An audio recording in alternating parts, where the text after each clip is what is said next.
9 class के बच्चों के लिए बड़ी खबर है कि बोर्ड वालों ने पेक्टा के ताउन से 9 क्लास के मैथ्स की ऑफिशियल पेयरिंग स्कीम का ऐलान कर दिया है। और आप यकीन करें कि 9 क्लास में होने वाली पिछली तमाम तर तब्दीलियों के बाद बोर्ड की तरफ से ये इतनी अच्छी पेयरिंग स्कीम बनाई गई है कि इस पर अमल करके आप सिर्फ चंद चैप्टर्स करके भी मैथ में 100% नंबर ले सकते हैं। यानी बोर्ड वालों ने इस पेयरिंग स्कीम को इस तरीके से मॉडिफाई किया है कि इस पेयरिंग स्कीम के मुताबिक अगर आप सब अपने मैथ्स के सिलेबस से पहले 4 चैप्टर्स को अच्छे तरीके से प्रिपेयर कर लेंगे तो आपके मैथ्स के बोर्ड के पेपर में 2 लॉन्ग क्वेश्चंस आसानी से कवर हो जाएंगे, क्योंकि इस पेयरिंग स्कीम में साफ साफ लिखा हुआ है कि बोर्ड के पेपर में लॉन्ग क्वेश्चन नंबर 5 और लॉन्ग क्वेश्चन नंबर 6 पहले 4 चैप्टर्स में से ही शामिल किए जाएंगे। तो बगैर एक सेकंड जाया किए आप सब गौर से देखें कि ये है मैथ्स की वो ऑफिशियल पेयरिंग स्कीम जो बोर्ड ने पेक्टा के ताउन से जारी की है।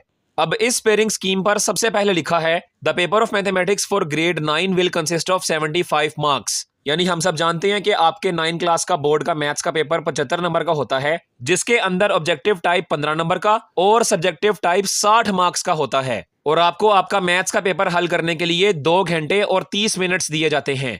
अब इस 2.5 घंटे की डिवीजन इस तरह की जाती है कि आपको आपका ऑब्जेक्टिव टाइप यानी कि एमसीक्यूज का पेपर हल करने के लिए 20 मिनट दिए जाते हैं और बाकी सब्जेक्टिव टाइप पेपर हल करने के लिए 2 घंटे 10 मिनट दिए जाते हैं। अब इसमें बास बच्चे समझते हैं कि एमसीक्यूज का पेपर उनको शुरू में दिया जाता है और आखिर तक वो पेपर उनके पास ही रहता है। तो आप सब देखें, ऐसा बिल्कुल भी नहीं होता। आप सबको शुरू में एमसीक्यूज का पेपर दिया जाता है और यहाँ इस स्कीम में साफ साफ लिखा है कि एमसीक्यूज का पेपर सॉल्व करने के लिए आपको सिर्फ 20 मिनट्स दिए जाते हैं और 20 मिनट्स बाद आपसे एमसीक्यूज का पेपर लेकर आपको subjective type paper hand over किया जाता है। बहरहाल इसके बाद स्कीम में सबसे पहले ऑब्जेक्टिव टाइप यानी कि क्वेश्चन नंबर 1 जिसके अंदर एमसीक्यूज शामिल होते हैं उसकी बात की गई है और यहाँ लिखा हुआ है कि there will be 15 multiple choice questions यानी MCQs from the entire content of the text book.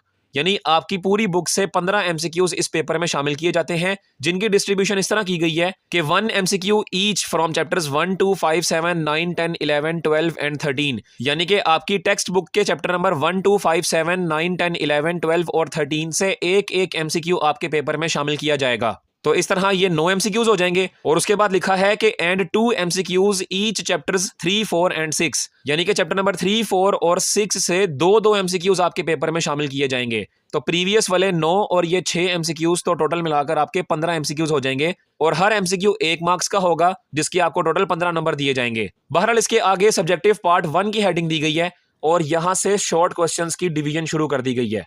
अब यहां देखें लिखा है कि this section contain 3 short questions. यानी कहने का मतलब है कि ये सेक्शन 3 शॉर्ट क्वेश्चंस के हिस्सों पर मुश्तमिल होता है, जिसकी डिटेल ये दी गई है कि क्वेश्चन नंबर 2 के नाम से आपके पेपर में जो क्वेश्चंस शामिल किया जाएगा वो शॉर्ट क्वेश्चन का पहला पोर्शन होगा। और यहां लिखा है कि students are required to attempt any 6 out of 9 short questions. यानी कि क्वेश्चन नंबर 2 के अंदर आपको 9 शॉर्ट क्वेश्चंस दिए जाएंगे, जिनमें से आप बच्चों ने कोई से 6 शॉर्ट क्वेश्चन अटेम्प्ट करना होंगे। यानी कि आपको 3 शॉर्ट क्वेश्चंस छोड़ने की चॉइस मिलेगी। अब ये शॉर्ट क्वेश्चंस किन चैप्टर से आएंगे तो उसके लिए यहां पर लिखा हुआ है कि 2 short questions will be selected from each chapters 1 2 3 and 4। यानी कि आपकी किताब के चैप्टर नंबर 1 2 3 और 4 वाले चैप्टर्स से 2 शॉर्ट क्वेश्चंस शामिल किए जाएंगे और एक शॉर्ट क्वेश्चन आपके चैप्टर नंबर 5 से शामिल किया जाएगा। तो इस तरह क्वेश्चन नंबर 2 में टोटल 9 शॉर्ट क्वेश्चंस होंगे और हर शॉर्ट क्वेश्चन 2 मार्क्स का होगा।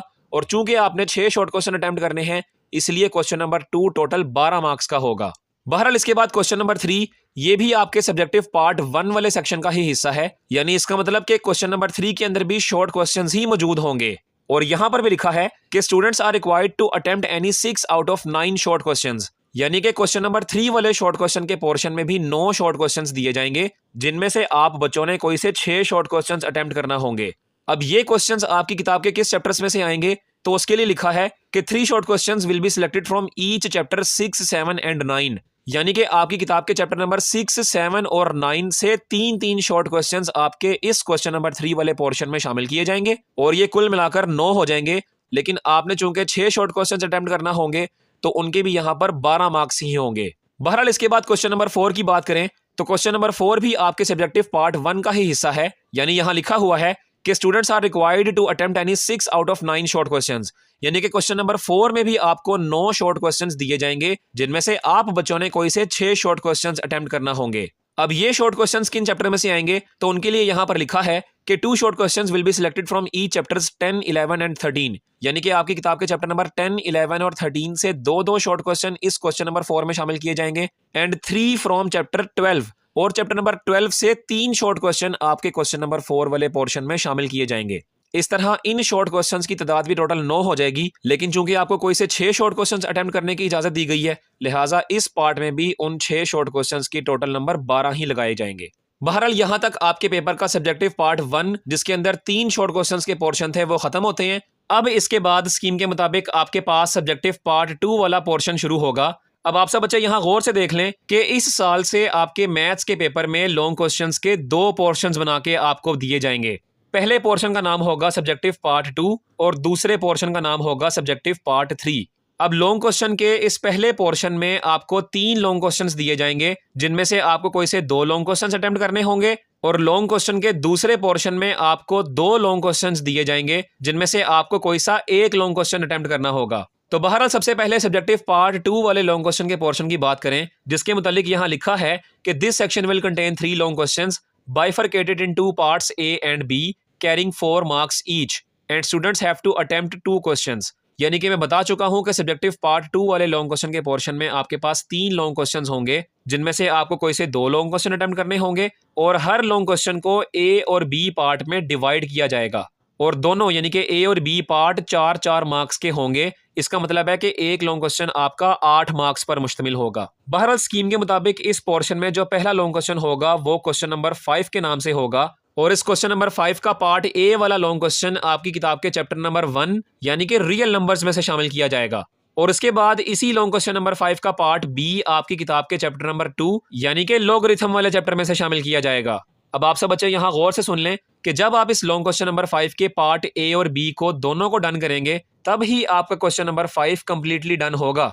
ओके, बहरहाल इसके बाद लॉन्ग क्वेश्चन 6 की बात करते हैं। तो इसके मुतालिक कहा गया है कि क्वेश्चन नंबर 6 वाला लॉन्ग क्वेश्चन का पार्ट ए आपकी किताब के चैप्टर नंबर 3 यानी कि सेट एंड फंक्शंस में से शामिल किया जाएगा, और इसी लॉन्ग क्वेश्चन नंबर 6 का पार्ट बी आपकी किताब के चैप्टर नंबर 4 यानी कि फैक्टराइजेशन एंड अलजेब्रिक मैनिपुलेशन वाले चैप्टर में से शामिल किया जाएगा। और इसके बाद लॉन्ग क्वेश्चन नंबर 7 के बारे में बताया गया है कि इस क्वेश्चन का पार्ट ए आपकी किताब के चैप्टर नंबर 5 यानी कि लीनियर इक्वेशन एंड इनइक्वालिटीज वाले चैप्टर में से शामिल किया जाएगा, और इसी लॉन्ग क्वेश्चन का पार्ट बी वाला लॉन्ग क्वेश्चन आपकी किताब के चैप्टर नंबर 6 यानी कि ट्रिग्नोमेट्री वाले चैप्टर में से शामिल किया जाएगा। तो इस तरह इस सब्जेक्टिव पार्ट 2 वाले लॉन्ग क्वेश्चन के पोर्शन में 3 लॉन्ग क्वेश्चंस दिए जाएंगे, जिनमें से हर बच्चा कोई से 2 लॉन्ग क्वेश्चंस को अटेम्प्ट करने का पाबंद होगा। अब यहाँ पर दोबारा सुन लें कि अगर कोई बच्चा ये समझता है कि मैं क्वेश्चन नंबर 5 का पार्ट ए डन कर लूं और उसके बाद क्वेश्चन नंबर 6 का पार्ट बी डन कर लूं और इस तरह ए और बी पार्ट मिलाकर मेरा एक लॉन्ग क्वेश्चन कवर हो जाएगा, तो देखें बच्चों, ऐसा बिल्कुल भी नहीं होता। इस तरीके से आपका कोई एक लॉन्ग क्वेश्चन कवर नहीं होता, बल्कि 2 लॉन्ग क्वेश्चंस अधूरे रह जाते हैं। लिहाजा हर लॉन्ग क्वेश्चन में, चाहे वो ऊपर वाले पार्ट से हो या नीचे वाले पार्ट से हो, आपका लॉन्ग क्वेश्चन तब ही डन होगा जब आप उसका ए और बी पार्ट दोनों इकट्ठा सॉल्व करेंगे। ओके, बहरहाल इसके बाद सब्जेक्टिव पार्ट 3 वाले लॉन्ग क्वेश्चन के पोर्शन की बात करें, ये आपके पेपर का आखिरी पोर्शन होगा, और इसके बारे में कहा जा रहा है कि this section will contain 2 long questions bifurcated in 2 parts A and B carrying 4 marks each and students have to attempt 1 question. यानी कि बिल्कुल उसी तरह के यहाँ पर आपको 2 लॉन्ग क्वेश्चंस दिए जाएंगे, और हर लॉन्ग क्वेश्चन ए और बी पार्ट पर मुश्तमिल होगा, और ए और बी पार्ट आपको 4-4 मार्क्स के दिए जाएंगे। लिहाजा एक लॉन्ग क्वेश्चन आपका 8 मार्क्स का होगा, और तुलबा को यहाँ पर 2 क्वेश्चंस में से एक ही लॉन्ग क्वेश्चन को अटेम्प्ट करना होगा।